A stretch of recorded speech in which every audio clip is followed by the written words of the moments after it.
Bonjour à toutes et à tous. Toujours dans le cadre de l'application de la théorie des groupes à la chimie, nous allons maintenant essayer de comprendre un peu comment lire une table de caractères d'un groupe donné et quels sont les résultats, les renseignements qu'on peut en tirer.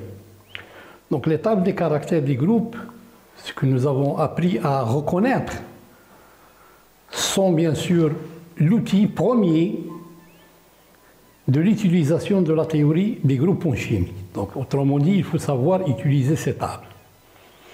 Alors, comme vous pouvez le constater, quand vous regardez des tables de caractères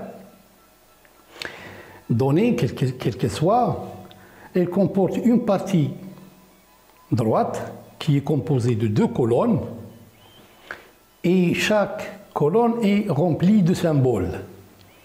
Donc sur la droite, vous avez deux colonnes qui sont remplies de symboles. Alors ces symboles sont de deux types. La plupart sont des notations abrégées des orbitales atomiques. Par exemple, l'orbital atomique S, P ou D. Et on met ces orbitales pour dire qu'ils ont la même symétrie que la représentation irréductible qui est en face de ce symbole-là. Donc, quand vous avez une orbitale S, P ou D en face d'une représentation irréductible, ça veut dire tout simplement que cette représentation irréductible a la même symétrie que cette orbitale et l'inverse, que cette orbitale a la même symétrie que la représentation irréductible en face de laquelle elle figure. Quand vous trouvez Z2, par exemple, eh bien c'est l'abréviation d'une orbitale atomique qui est la dz carré. Quand vous retrouvez, par exemple, XY, XZ, YZ, ça veut dire tout simplement que ce sont les orbitales atomiques DXY, DXZ, DYZ. Bien sûr, celle de l'orbitale atomique D correspondante, c'est-à-dire quand vous trouvez, si vous trouvez XY, ça veut dire que vous avez la DXY. Pour les symboles X, Y et Z, eh bien, ils représentent les orbitales atomiques P. Quand vous trouvez X, c'est la PX. Quand vous trouvez PY, c'est la PY. Quand vous trouvez Z, c'est la PZ. Le deuxième type de symbole, vous avez des R, par exemple RX, RY et RZ. Ça, c'est un autre type. Il indique simplement qu'un mouvement de rotation de la molécule autour d'un axe. Par exemple, si vous avez Rx, ça veut dire que le mouvement de rotation de la molécule autour de l'axe X du trièdre de référence a la même symétrie, cette opération-là a la même symétrie que la représentation irréductible en face de laquelle le symbole est placé. Si je trouve RZ, ça veut dire devant une représentation irréductible dans la première colonne, généralement on met ça. Donc RZ, ça veut dire que la rotation autour de l'axe Z du trièdre de référence a la même symétrie que la représentation irréductible en face de laquelle figure le symbole RZ. Donc la symétrie de tel mouvement élémentaire de rotation est importante à connaître dans les problèmes de spectrographie, d'infrarouge et du Raman. Les symboles X, Y et Z, ils représentent non seulement les orbitales Px, Py et Pz, mais aussi ils représentent des translations. Donc en même temps, ils vous donnent une idée sur l'orbital atomique et sur le mouvement de translation Tx, Ty et Tz. Alors, ceci implique le fait que les notations X, Y et Z, ils figurent toujours dans la première colonne avec les symboles Rx, Ry, Rz, dans la première colonne de droite des tables de caractères. La première colonne à droite des tables de caractères, c'est la colonne des mouvements élémentaires. Alors, puisqu'on regroupe les mouvements, Et puisqu'il y a des mouvements de rotation, des mouvements de translation, donc ils sont mis ensemble, dans la même colonne. D'accord? Et puisqu'ils représentent en même temps ce symbole X, Y et Z, puisqu'ils représentent une orbitale atomique, eh ben on les laisse ici, dans la première colonne, et ils symbolisent aussi les orbitales atomiques. Alors que dans la deuxième colonne de droite, il est réservé aux symboles qui décrivent uniquement les orbitales atomiques. C'est la colonne des orbitales atomiques.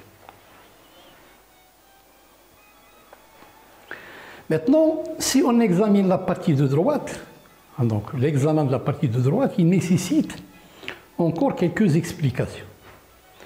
Supposons que je trouve x carré plus y carré plus z carré. Eh bien, ça, c'est tout simplement l'orbital S.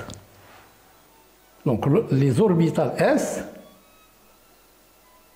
ils sont symbolisés par cette somme-là, x carré, y carré, z carré.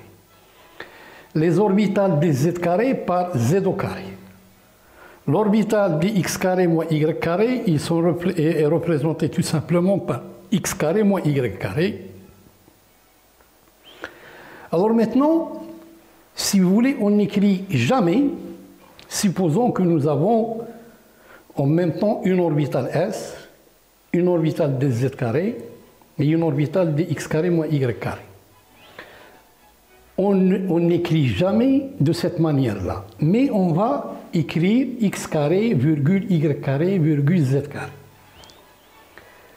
Alors ça veut dire quoi? Ça veut dire que lorsqu'on écrit de cette manière, ça veut dire que toute combinaison de ces trois termes, toute combinaison linéaire de ces trois symboles, et qui soit une abréviation d'une orbitale atomique, bien sûr,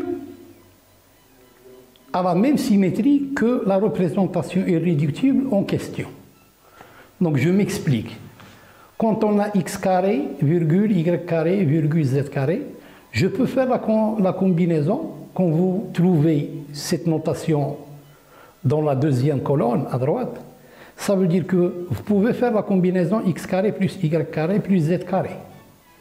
Et ça, nous avons dit que c'est une orbitale atomique S. Donc, ça veut dire que vous avez une orbitale atomique S qui a la même symétrie que la représentation irréductible devant laquelle il se trouve.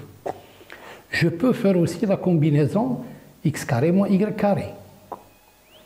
Et dans ce cas-là, ça veut dire que l'orbital D, puisqu'il existe pour cette combinaison x carré moins y carré, il existe une orbitale atomique qui est la dx carré moins y carré. Maintenant, si je fais x carré moins z carré, il n'y a aucune orbitale atomique qui a cette notation. Si je mets y carré moins z carré, là aussi, il n'y a aucune orbitale atomique qui a cette notation. D'accord? Comme je peux prendre par exemple x carré tout seul, le premier terme, mais ça ne représente aucune orbitale atomique. Si je prends le deuxième terme tout seul, y carré, ça ne représente aucune orbitale atomique. Mais si je prends z carré, eh bien z carré, oui, il représente l'orbitale atomique des z carré.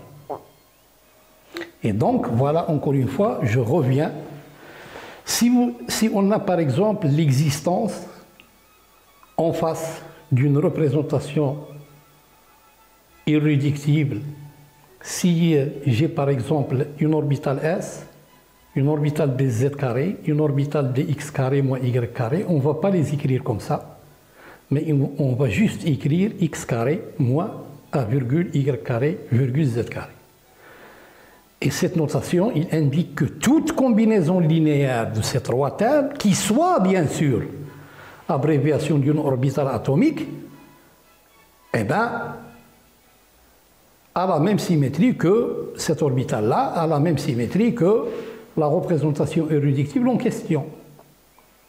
D'accord? Donc vous pouvez faire les combinaisons avec ces trois termes, mais que les combinaisons qui représentent réellement une orbitale atomique. Alors, si par exemple, seuls les orbitales atomiques S et dz carré ont la symétrie d'une représentation irréductible, eh bien, on va écrire en face de cette représentation irréductible, on va écrire x carré plus y carré virgule z carré. On ne va pas écrire x carré virgule y carré virgule z carré. Parce que si on écrit x carré virgule y carré virgule z carré, je peux faire la combinaison x carré moins y carré, qui est une orbitale atomique.